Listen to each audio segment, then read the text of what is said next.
សុស្ដីបងប្អូនអរគ្នានេះចង់ឲ្យបងប្អូនមកទស្សនាអំពីទស្សនវិជ្ជានៃកូនផ្សារតូចមួយដែលគេហៅថាផ្សារកមូននៅក្នុងឃុំកែផុសក៏បានដែរដោយសារតែ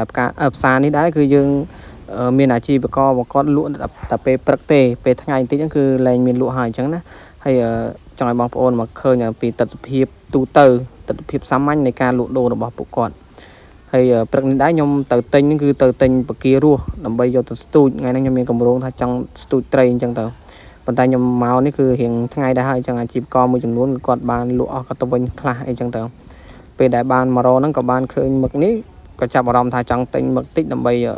ហូបខ្លួនឯងអាំងហូបអីចឹងព្រោះមានមិត្តភ័ក្តិខ្ញុំដែលរៀនមួយគ្នានោះគាត់ថាចង់មកលេងដែរអញ្ចឹងក៏កំងគាត់ឲ្យគាត់ច្រក1គីឡូទៅមឹកមិញហ្នឹងហើយបន្ទាប់មកទៀតក៏ដើររកមើលបការស់ខ្ញុំសួរគាត់ថាអត់មានបការស់មានតែបកាងាប់ចឹងក៏ទៅរកកន្លែងផ្សេងប៉ុន្តែក៏បានឃើញនេះអាហ្នឹងគេហៅសេះសមុទ្រនេះដល់ពេលសួរគាត់ថាហ្នឹងគេយកធ្វើអីយកលក់មិនអីចឹងគាត់ថាលក់ឲ្យចិនព្រោះចិនវាទិញយកធ្វើថ្នាំគាត់ថាចឹងចឹងក៏អត់បានទិញដែរហើយក៏ចាប់ផ្ដើមមកឃើញបងស្រីគាត់នេះលក់ដែរប្តីគាត់នេសាទបានចឹងទៅឃើញបកាគាត់មានរសច្រើនចឹងក៏ចាប់ផ្ដើមរើសកន្លែងគាត់ហ្នឹងទៅ